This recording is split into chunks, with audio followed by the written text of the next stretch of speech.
जीवन हमें एक मौका देता है, इसलिए जब भी सही कॉलेज चुनने का समय आए तो सिर्फ मंगलायतन यूनिवर्सिटी आपके बेहतरीन भविष्य और सर्वांगीण विकास के लिए।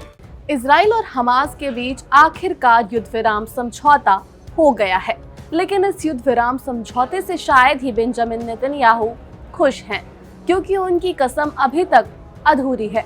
इजराइल का अब तक का सबसे लंबा युद्ध अपने सबसे बड़े दुश्मन हमास को नष्ट करने में विफल रहा है। हमास विनाशकारी नुकसान झेलने के बावजूद गाजा युद्ध विराम समझौते को अपनी जीत और इजराइल के लिए विफलता के रूप में मान रहा है।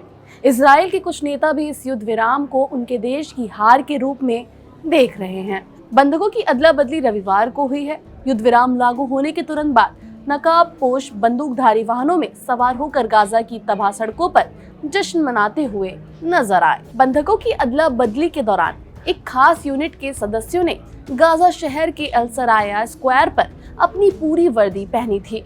ये हमास का संदेश था कि इजराइल द्वारा उन्हें नष्ट करने के प्रयास के 15 महीने बाद भी उसकी सशस्त्र शाखा यहाँ है, वो अभी तक खत्म नहीं हुए हैं, जैसे कि प्रधानमंत्री बेंजामिन नेतन्याहू ने कसम खाई थी।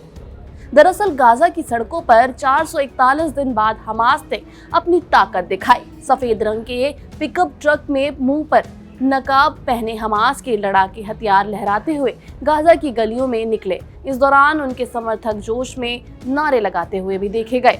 दरअसल इसे सीधा सीधा इजराइल और दुनिया के देशों को संदेश माना जा रहा है कि हमास नेस्ता नाबूद नहीं हुआ है, उसे भारी नुकसान जरूर हुआ है, लेकिन इजराइल उसकी कमर तोड़ने में नाकाम रहा है।